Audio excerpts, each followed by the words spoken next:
I changed my voting registration from Democrat to Independent today. It was a strangely emotional experience. Not my words, but the words of my next guest. It's awfully nice to have entrepreneur, former presidential candidate, former New York City mayoral candidate, and now author of the new book, Forward, Notes on the Future of Our Democracy, Andrew Yang, join me now. Andrew, thanks so much for being here, and welcome to the Independent fold. It's nice to have you here. I have to say, I have really enjoyed my time as an independent. Like the last 2 weeks have been dynamite. So why was it a strangely emotional experience when you finally made the switch? Well, it's one reason I feel so good about it, Michael, is because it turns out that without even realizing it, just having a D next to your name actually does frame your perceptions and thinking about things. I feel like I see things a bit differently now than I did even 2 weeks ago, even though it's just a simple piece of paperwork that you just fill out and send in. But I had been a registered Democrat for 26 years, so maybe that fueled some of the emotion. And it wasn't an enormous part of my identity, I thought, but it turns out that undoing it, made it really feel like a milestone. And what's funny is like I shared it with the world in the post you read. I didn't realize it would become such a thing, which might have been kind of strange on my part. I guess someone like me leaving a party is a big deal. I remember being at the DMV in 2010, having voted exclusively for Republican candidates from 1980 until Obama in 2008. And then very publicly, although I was still a Republican, I voted for Obama, found myself at the DMV with one of our then young sons, not so young anymore. And in Pennsylvania, it's a standard question to say when you're renewing your license, would you like to register to vote? No, I'm already registered. Okay, well, would you like to change your registration? And that was the day, that was the moment for me. And in fact, I let the son push the button in which I became an independent. So when you say it was a strangely emotional experience, yeah, I was overwhelmed with experiences and thoughts that I had of being a young Republican. In my case, Andrew, I maintain that I didn't change as much as the party changed in those 3 or so decades. How about you? Do you think you changed more or that the Democratic Party changed? I think that my vision or image of the Democratic Party did not quite sync up to reality. and I think that, I had learned a lot running for president and running for mayor, though my departure from the Democratic Party is more focused on trying to solve the problems that affect everyone that I think are almost impossible to solve from within either of the parties. And I know you've done a lot of thinking about this, but I've now come to believe or realize that our duopoly is just a terrible, terrible design failure. It's leading to greater and greater polarization with no end in sight. It's going to lead to eventual unrest and conflict. We can all see it and feel it. And so we need a sea change of the dynamic. And I was just looking this morning at a quote from John Adams where he feared two great parties as one of the real nightmares that could emerge from the Constitution. And unfortunately, we're living a version of that nightmare right now. In your case, it's not just that you're leaving the Democratic fold and becoming an independent, but rather, correct me if I'm wrong, you're starting the Forward Party, a new party. Why go the sort of full Monty into a third party instead of trying to harness the many I's who are already out there? I as an independent.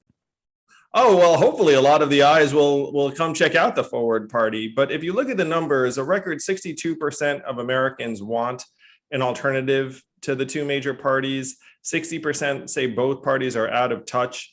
And I am an entrepreneur. And so if you arrived at a marketplace and you saw those features where you're like, what? There are two companies and 62% of people want a choice, you'd want to provide it to them. The problem is that the structures, and you know this intimately, the structures disadvantage any attempt at forming a third party. So what's fascinating is the first mission of the Forward Party is to change the mechanics, where if we had open primaries and ranked choice voting in states around the country, as opposed to these closed party primaries, you'd see different parties emerge. So in some cases right now, it's the process that's holding us back, and it's the process that we need to change. It would also make our leaders and our country more reasonable because it would reward folks who are more in the center than on the extremes. I agree with you that I live in a closed primary state. I wish that weren't the case, but I agree with you that closed primaries are an issue. I'd like to see ranked choice voting. I worry about the usual issues like dark money, gerrymandering, self-sorting. But if you were to ask me what has driven us into a polarization ditch over the span of the last 2+ decades, I would say it's the media. And I feel even more strongly now that I've met the Facebook whistleblower and recognize the algorithm influence for the news feed and the destructive role I think that has played. I'm curious as to Andrew Yang having run for president, run for mayor. You did work for CNN in between, now writing this book. Where do you see the media role in all of that plagues us? Well, this is a fairly significant part of my book, where the incentives in the media are driving us into ideological camps and fueling our polarization. And then to your point, social media is pouring gasoline on the whole thing. Right now, you get rewarded much more for being sensationalist and extreme. And that's where the energy goes. That's where the ratings go. That's where the dollars go. That's one reason why our polarization, to your point, Michael, has gotten worse and is going to get worse still. The media is very much a huge part of it because the media has its own incentives. It turns out if you give people what they want to hear, they'll reward you, come back for more. And over time, you end up presenting a distorted view of quote unquote the news or the truth. I mean, there was an MSNBC producer I quote in my book who characterized their product as not news, but comfort. Like that, they're not even really pretending that it's objective journalism internally to justify decisions that they're making. What role do you see for yourself in the 2022 midterm? We have to elevate candidates who are more centrist, more reasonable, more independent, or for some of these process changes in the forms of open primaries and ranked choice voting, which really will stifle any genuine competition for the two major parties. And we need to push ballot initiatives in states around the country to make these changes right now. And for anyone listening to this who says, wow, you can do this, one state, Alaska, has already made this switch where they switched to open primaries and ranked choice voting last year. And already you're seeing the impact in terms of the actions of their representatives. So we have to take advantage of 2022 to liberate more of our representatives to act on principle, on patriotism, and on their own judgment. In other words, 2022 will be a year you hope for structural change, but maybe a bit premature to think that the Forward Party would have slates of candidates running across the country? We're very practical at the Forward Party. And the fact is, most people are going to choose the D or the R in order to run in a district to be competitive. But if they're aligned with our principles, we'll get behind them. We do eventually want a system where you can run under any party line. And so anyone listening to this who just wants political dynamism and diversity and new parties to emerge should be on board with our core mission of changing the mechanics. But right now, Michael, it's not going to help you that much to be running on the Forward Party line. So, we're going to be practical and boost the candidates where they are. Was there an epiphany moment for you? And if so, what was it? What was that moment when Andrew Yang said, I'm no longer comfortable in this environment and I'd rather go in a different direction?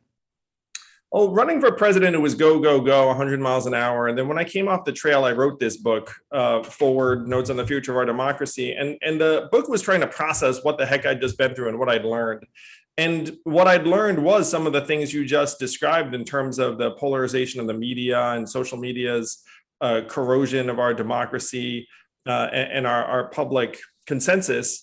And so when I looked at these problems, I reckoned with what an honest solution would look like. And I realized that an honest solution would have to come from outside the parties because in some ways it's the duopoly itself that is set up to fail. And by the way, the legislative incentives also push people to the corners because you're much more likely to get reelected if you don't compromise. That's just the way the system is built right now. So I realized that this was the right thing to do while I was writing my book. But of course, that wasn't public knowledge. It was just a manuscript somewhere. And so I knew when the book came out that I was going to do this because I don't have it in me to write a book and say, hey, someone should do this, when it turns out that I'm probably the best situated someone. I read the excerpt that was in Politico, which I really appreciated. And in particular, when you described that running for president is like constantly attending your own birthday party. It's a weird experience, right? Oh yeah, it's bizarre. I mean, keep in mind I was a relatively anonymous civilian just a few years ago, and then I was a candidate for president, made 7 national debates, and was surrounded by staff and consultants and supporters and TV cameras. And one of the things I say in that chapter is that the act of running for president actually requires qualities that generally would make for very poor leaders. And if you're the type of person that's just talking to cameras all the time, there's all of this stuff that you're probably not paying attention to that 9 times out of 10 is much more important for an operation as someone who's run companies. The problem, though, is that our political marketplace doesn't work like that, where appearance supersedes operational quality or excellence or delivery, which is one reason why Americans are so fed up right now, Michael, is that our bureaucracies aren't able to deliver regardless of who's in charge. And then we pretend it's because the person at the helm dropped the ball when really in some ways our machinery is failing us. Philip Howard said that we're playing you lose, I lose between the 2 major parties while we're all doing the losing. If there's an issue for which Andrew Yang is best known, I would argue that it's universal basic income. And I was thinking about you a couple of days ago when I saw a headline that said 4.3 million Americans quit jobs in August.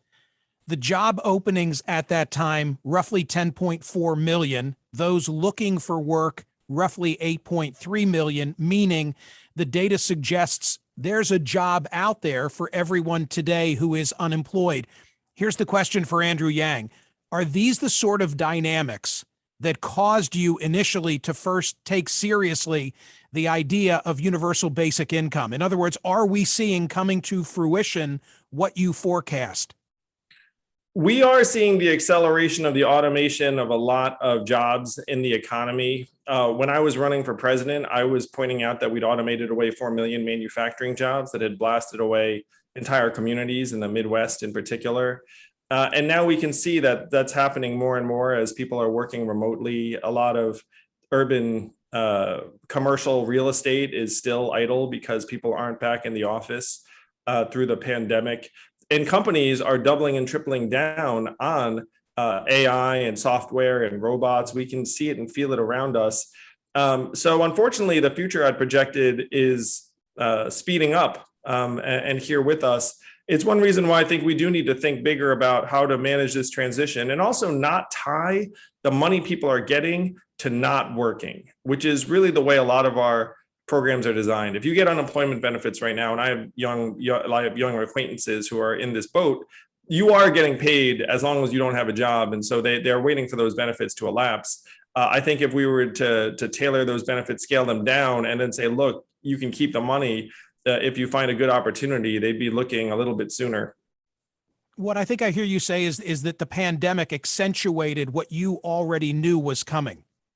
Oh yeah, it accelerated the timeline a ton. I mean, one of the things that my friends in technology say is that we've done 10 years worth of automation in 10 weeks in some cases. And it's now become much more acceptable for companies to invest in this because they look at it and say, well, you know, it prevents human contact. It's like everywhere from Walmart to Tyson Foods to Google. I mean, everyone's investing in it. Let me ask you the question that we often debate here on my program recently. Why aren't more people working? I mean, do you think that it's enhanced unemployment benefits and some of the other social safety net that's been extended? Do you think that people have had epiphany moments? They no longer want to take that job. They're going to hold out for something else. I mean, what is it exactly? I think there are a number of factors. I do think the negative incentives attached to some of our programs is playing a role. I think most of it is just that people are burnt out and traumatized and depressed. And then when they wake up and they see this job waiting for them, they think, wait a minute, like, is this job really what I want to do? And in some cases, they may not even have the means or flexibility to step back, but they're going to step back anyway. I mean, we can all sense that our country is going through a very, very difficult time almost psychically or spiritually. Like there's a malaise, and the malaise is, I believe, driving a lot of people to question what they're doing with their livelihoods or their occupations.